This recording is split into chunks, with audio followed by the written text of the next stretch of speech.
everyone. Do's and don'ts of the stockpile. What do you have to say about that? We're going to talk about some do's and don'ts of the stockpile.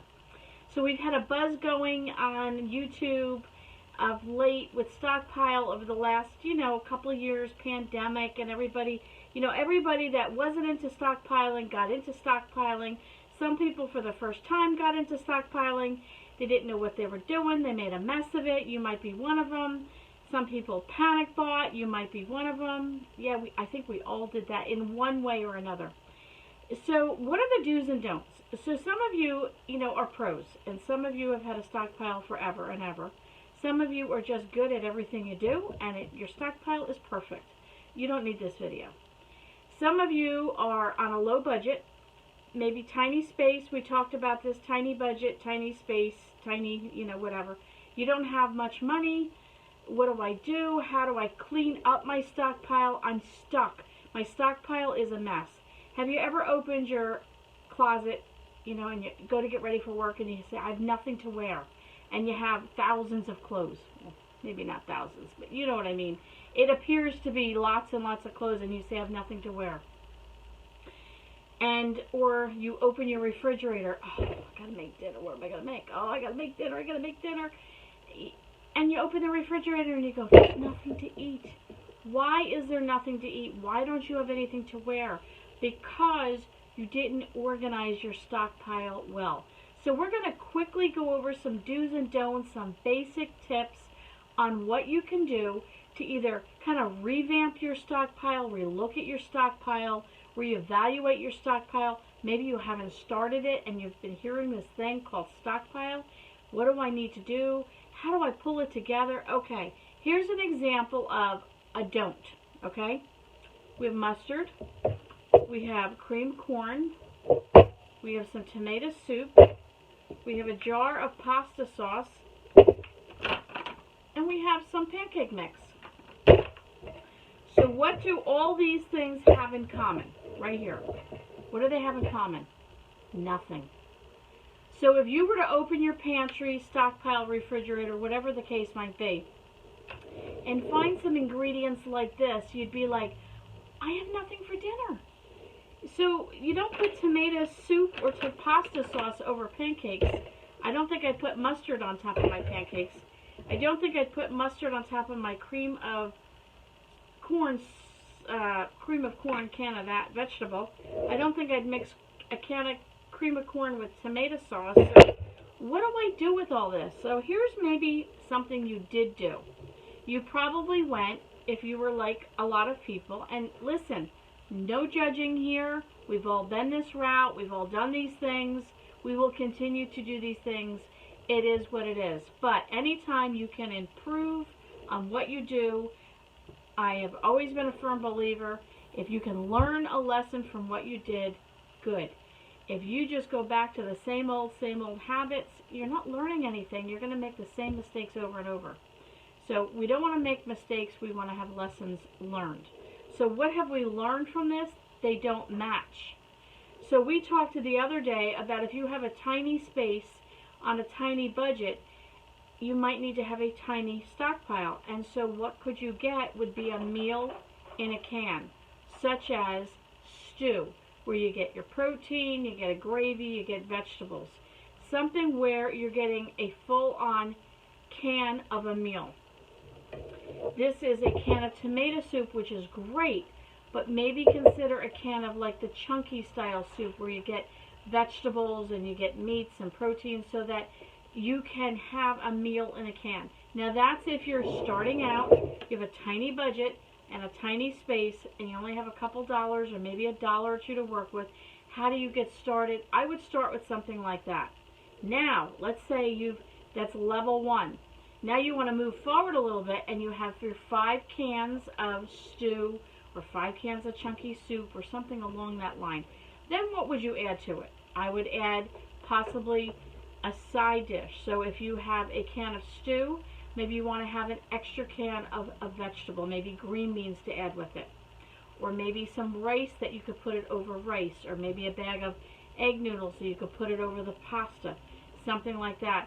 So once you have some kind of basic like cans in a meal, you want to start going to the next level of saying, okay, what could I add to this to complete the meal? What could I add to this to make it a bulked up meal? What could I add to this to enhance the meal? So if I were to get a can of stew and I went back to the store to get something to enhance, to bulk up, to make it more of a completed meal, maybe a little bit better than just a can of stew, I would not buy a jar of mayonnaise, because mayonnaise doesn't, unless you like mayonnaise, mustard I mean, mustard on top of stew, unless you're really into that, it just doesn't fit. I think one of the problems that we do, and this is a don't, is we go to the store, it could be Dollar Tree, it could be Walmart, it could be your local grocery store, and we go, oh, this looks good, that's on sale, this looks good, that's on sale, oh, I never tried this, these would be great for my stockpile, and we gather these things. No, that's a don't. What we do want to do is get things that complete sets. So meals in a can to start with, then add to that anything that will enhance. So I have a few notes here. Let me just see what I have here. So things that meals in a can, like we talked about, meals that you like. Make sure a do is get things that you like. If you do not like tomato soup and it was on sale, do not buy tomato soup. A do would be what you like. A don't is don't buy what you don't like just because it's on sale. And you say, oh, well, of course I wouldn't buy that. How many of us have bought things and go, what in the world did I buy that for? I don't even eat that. I know I'm not alone in this. Other things, think about, like, what can I do? How can I mix match? So now if you bought egg noodles, I don't know that I would put spaghetti sauce over egg noodles. Okay, now I would probably put my stew over the egg noodles. But if you could only afford to buy one type of pasta this week, you only have $1, you're going to go to Walmart or Dollar Tree, and you can only afford to buy one item to go in your stockpile or your pantry, and what could you get? Well, let's say you had a can of stew, okay, and you had a jar of tomato sauce. What would be a common denominator between those two in terms of a side dish to bulk it up? I wouldn't get rice because this would not go with rice, but the stew would. Okay, egg noodles, well, I'd put the stew with the egg noodles, but I wouldn't put it with the sauce. How about a spaghetti or a penne pasta or even elbow pasta or something along that line? Most types of spaghettis and those types of pastas, ziti pasta, I could put my stew over that. I'd be okay with that. Stew's a little bit more versatile. Egg noodles are fine. Rice is fine. Any kind of pasta is fine. But any kind of pasta or rice isn't necessarily to go with the tomato sauce. So think through that. Okay, I have these oddball things. How can I now bridge the gap? A do would be to see what can I use for this and this. What can I use for the stew and for the tomato sauce? Spaghetti. If spaghetti's cheap, so spaghetti or something along that line, like we said, penne pasta, ziti pasta, you can make pasta with sauce. You can make a pasta and put the stew over it. So what about tomato soup? What could you do with tomato soup? Well, you could get a rice. Now there's an idea. You have your stew and you have a can of tomato soup. Well, what could I do? You can make rice and add it to the tomato soup. It would bulk it up. How many of us have bought the can of tomato soup with rice in it? It's delicious. So you could use your rice with your tomato soup. You can also make the rice and put the stew over it. Great idea.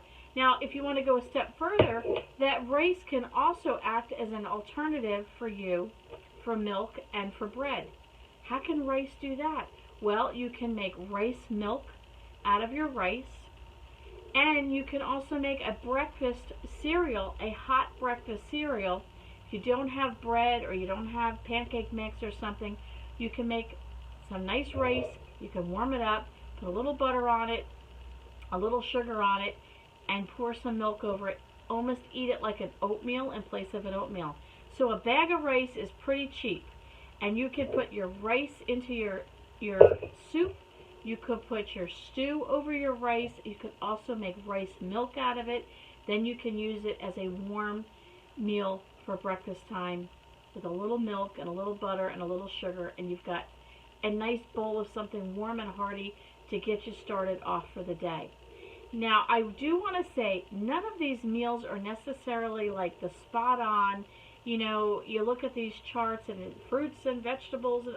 We're not talking about things like that. We're talking about getting things in your stockpile because it's a rainy day, because you can't cook and you're tired, because you have no money this week and you have to go into your stockpile because you're broke and you've got to rely on those extras that you've put aside. Because there's times in life, things are going to happen, and you have to go back to your stockpile. Your stockpile cannot be, you cannot store fresh vegetables. You cannot store fresh fruits. That belongs in your refrigerator for your everyday use. We're talking about stockpile items for future, down the road. You're not going to live on this for eternity. You're not going to live on this forever. Hopefully this is a week or two to get you by, till you can get your car repaired and get to the store and get a nice salad, get some fresh fruits and vegetables. Okay, so now you have a can of corn. Now this is the cream style. What could you get to go with this for your stockpile? It doesn't go with spaghetti sauce, and it doesn't go with something like this. What could you use this for? I like to use this, of course, as a side vegetable. But if you were to get a package of corn muffin mix, the Jiffy kind, or you can get you get it in bags like this of the corn muffin mix at the Dollar Tree. Instead of an egg and instead of water or milk, you take a can of your sweet cream corn and you add that to a corn muffin mix and you bake it. Oh my goodness, it is so delicious. So now you've got, it's like a bread, but it's like a pudding almost. I don't know how to describe it. If you haven't tried it, it's delicious. So a can of this with corn muffin mix. So get that to be paired up. You have a can of corn, get the muffin mix, pair them up. What could you then do with it? Well, that could be a side for your stew that you're making, which is delicious. So you have your stew, and now you have a side of this cornbread. It could also be, if you have a can of chili, that's a great thing to have in your stockpile. Chili is cheap. If you have a can of chili, you can pour that right over the corn or have it on the side of the corn. That would be fantastic as well. You get oddball things like this. Mustard, why would you? Okay, yes, we need ketchup and mustard and ranch dressing and all these things. That would kind of be like the icing on the cake.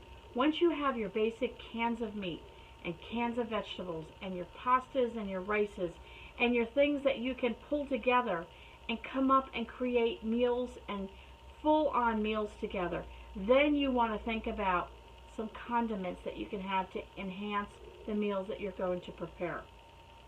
I would not stockpile ketchup and mustard and things like that, because that is not something you can make a meal with. That's to enhance the flavor of a meal.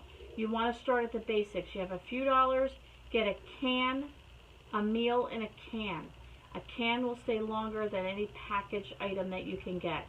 Then once you get those, even if you start with 5 of those, then get something to add to it. Add the rice, add the pasta, things like that.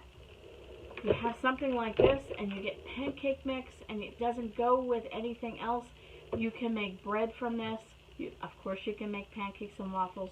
But what other things would you want to add to this to kind of, well, of course you're going to need your pancake syrup or some type of honey or peanut butter to go with this. So if you make pancakes, you make it like bread, put some peanut butter on it, add another pancake, you got a peanut butter sandwich. So I would suggest honey, pancake syrup, some fresh fruit, not fresh fruit, but like, you know, the little containers of pineapple and peaches and things. You could always put fruit on top of this. You could put peanut butter on this for some protein. You can make muffins out of this.